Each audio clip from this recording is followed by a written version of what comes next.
Sam Darley here to talk to you some Astros. Game 7 between the Jazz and the Clippers. The conference semifinals of the NBA playoffs start tomorrow with the Wizards and the Celtics. I have my second round predictions when the Jazz and Clippers series is over, but I will say this: Wizards will beat the Celtics in 4 games. I'll also talk to you about the NFL draft. What a draft, right? The Chicago Bears managed to mortgage their entire future for a quarterback who only played 13 games. I don't know what's worse, the Texans spending $72 million on Brock Osweiler, or the Bears thinking that Mitch Trubisky is better than Patrick Mahomes and Deshaun Watson. Like, if you're going to trade as much picks as they did to move up one spot, then you take Watson, because Watson is clearly the better quarterback prospect. I just want to thank the Bears as a Texans fan. I mean, first of all, I'm shocked the Texans landed Watson. I know a lot of people are too. But Houston's a great place for him to grow and develop, simply because they got a strong run game and a good defense. He doesn't have to do too much. He's a proven winner at the college level. Now he's got to take it to the pros. He's got a big arm. He's fairly accurate. And he's very athletic. So the biggest surprise for me is the Texans getting Watson. Because I thought for most of the night, I thought they were going to get Mahomes. But then the Kansas City Chiefs snatched him up. Of course, Kansas City, right? But yeah, it's really funny because the Browns traded out of the 12th spot to the Texans.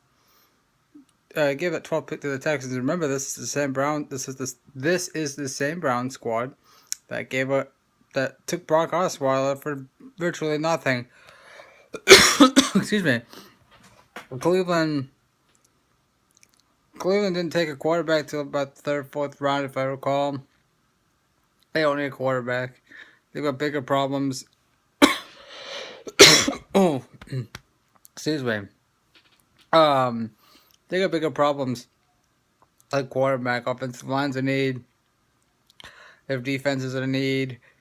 They did let go Gary Barnidge. I don't understand that. And he's a solid tight end. He put up pretty big numbers a couple of years ago, and he's still a young player. He can still play. I think Barnidge won't be on the market for too long. I think there's teams like Houston, like Denver, maybe Kansas City gets in on the act or the New England Patriots will get in. Because, the Patriots are always looking for good value players, no matter what, no matter where they find them. They're always looking. They're always looking to improve. So I think Barnidge won't be on the market too long. The Astros, a quick Astros update. They lost 2-1 tonight. They had 2 men on base. Well, I'll start with they had Tony Camp on base with nobody out. Gurriel hit into the force. It was initially ruled a double play, but then after review, it was just a force out. To me, this is why AJ Hinch is not a World Series winning manager. You've got to put the hit and run on. You've got to give your team a chance to tie the game in the ninth or win it. And he didn't do that. He didn't put either Gurriel in motion when he got on base. He didn't put Kemp in motion when he was on base. And the Astros lost by a run. They're in first place. They're pretty comfortable in first in the AL West. But it's still a game the Astros got to handle.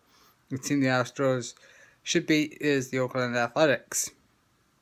So, they'll play the finale of the 3-game series tomorrow afternoon. Speaking of tomorrow afternoon, the NBA playoffs.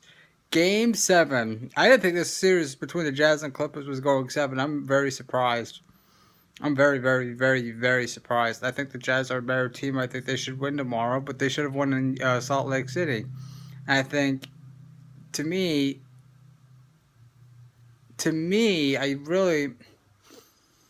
it's going to take... I don't know if the Clippers are really that good of a team. They're not deep enough, first and foremost. The winner will play the Golden State Warriors, so really tomorrow is going to come down to who wants to go to Golden State. Now, I think Utah will beat the Golden State Warriors because they're built to do it. Excuse me. Excuse me. The allergies. It's warming up here in Houston. Um, I think the Utah Jazz are a team that could beat Golden State 4 times in 7 games. The Clippers, they're too emotionally invested against the Warriors. They're too like they hate them too much to really focus on the game. I think it'll be 4 blowouts in favor of the Warriors. So I'm kind of hoping the Jazz win because I think the Jazz will give them a better series. But I guess we'll find out. Bulls, not the Bulls. Excuse me. The Bulls lost, and I'm going to piss the lost Celtics fans off saying this, but the Celtics are the luckiest team in the league. They were getting absolutely manhandled by the Bulls in the first 2 games of the series. Rondo's length and athleticism was really bothering Isaiah Thomas. And then all of a sudden Rondo breaks his wrist and the Celtics win 4 straight games. The Bulls were awful after losing Rondo. They had no direction. They had no point guard. Their offense didn't flow. Excuse me. Their offense didn't flow as well as it did in the first 2 games. Boston wouldn't be playing this round if it wasn't for Rondo's injury. Point blank. Period. And you're going to see in this series, John Wall is going to eat Isaiah Thomas alive. He's too big. Excuse me. Washington's got big guards who could score. They shoot better than Chicago. I think it's going to be Wizards in 4. I think the Wizards' front court is a little bit better than Boston. Boston's a very weak number 1 seed. They won 53 games, and every Boston Celtics fan tells me, like, all these picks, they got all that. They need to get a superstar next to Isaiah Thomas.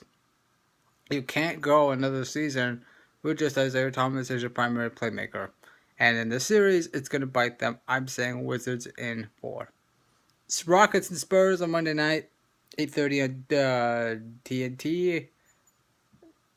That should be a good series. I think what it comes down to for the Rockets is their bench.